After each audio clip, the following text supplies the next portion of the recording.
Hi, you're watching Superfluent and welcome to part 2 of the fabulous, definitive, all-time rundown of cover versions recorded by The Fall. Just a quick reminder, I'm only doing studio recordings and radio sessions for the sake of simplicity.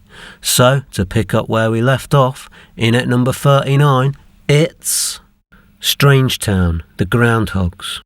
This is a decent tune, hampered by Mark's interference. The album version seems to be a rehearsal take. He sounds distracted, can't remember the words, and he has to count them back in at one point after it breaks down entirely. There's bad edits, and there's also some harsh digital dropouts that snag on your ears like broken nails on a nylon shirt. Still, it's that obtuseness that often irritates that also gave us all that gold.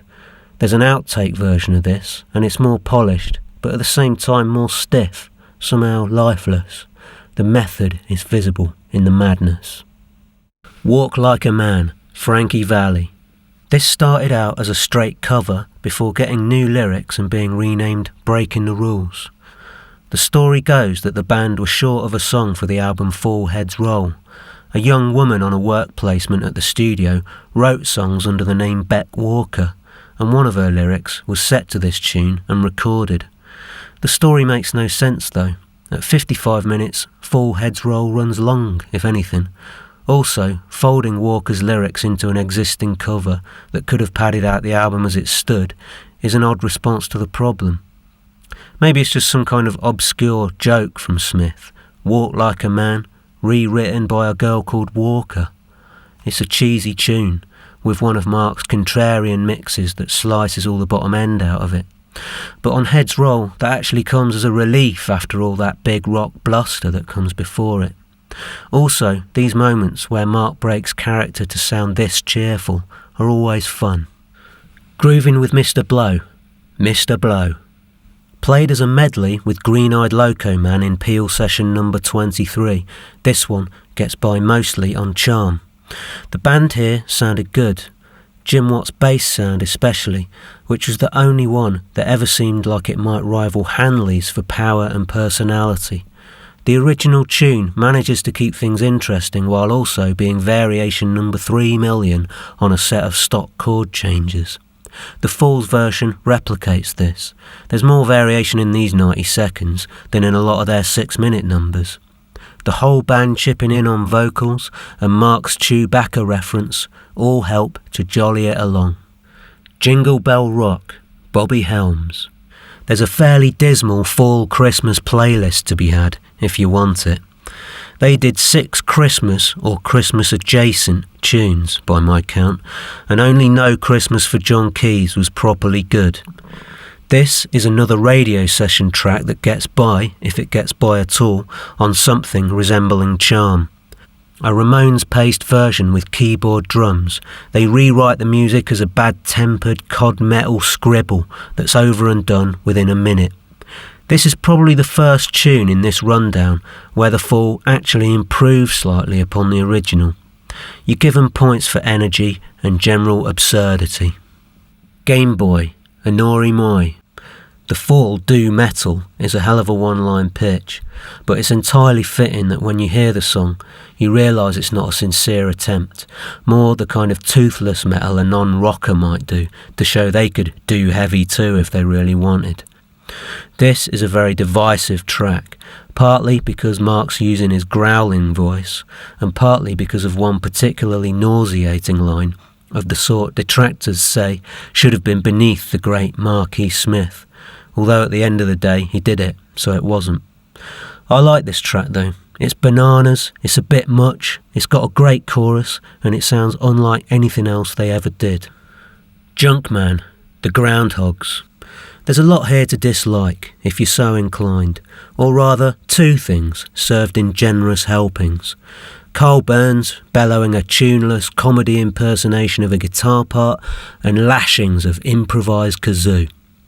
But I like this a lot. Hanley takes the spotlight by default thanks to the near total lack of other instruments, turning the Groundhogs chords into a chunky bass line dripping with molten iron treble. This comedic, novelty take on the song leaves the pallid Smith free to put his back into the lyrics' demand for healthier food and cleaner living without sounding incongruous. Silliness and projected sincerity existing here in perfect balance. I'm also grateful to it for alerting me to the original, which is ace. White Line Fever, Merle Haggard.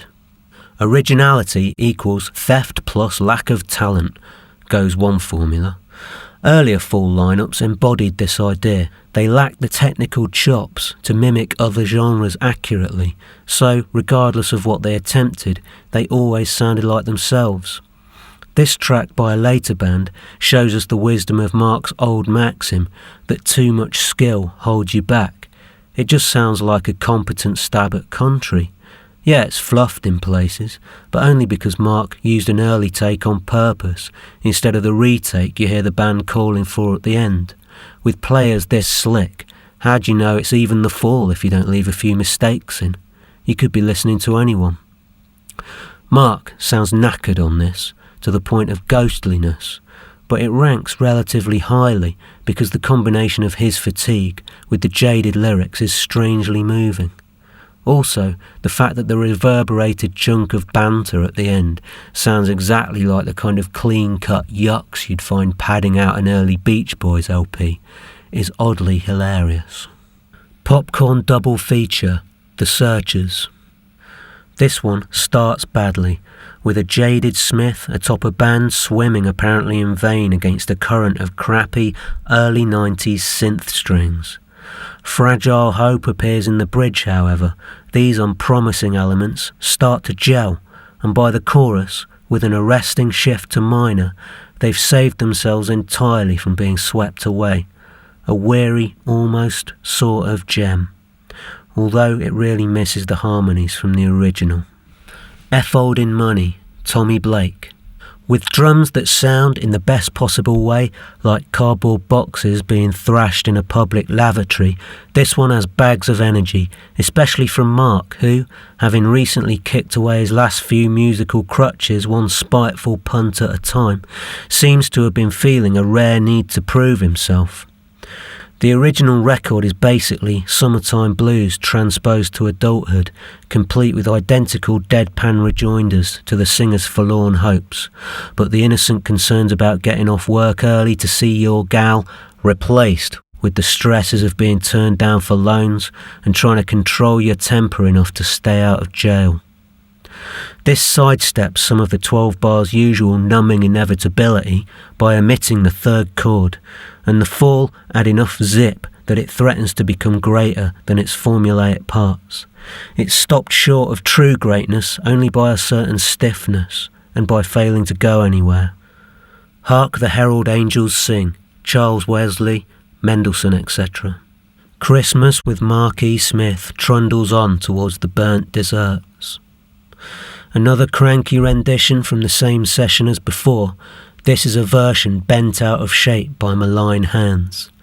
Guitar and bass butt heads with nasty notes that clash on purpose. There's an off-key chorus from Lucy Rimmer, who has apparently been told to evoke a choir where half the members are on cocaine and half on ketamine. It works very well as a sound picture of how a lot of people's Christmases end up. How you can go through all the required moves, and yet the result just comes out like a disturbing, upsetting parody of the joyful picture on the box. Whether that's something you want to listen to is for you, the individual, to decide. That's all for this week.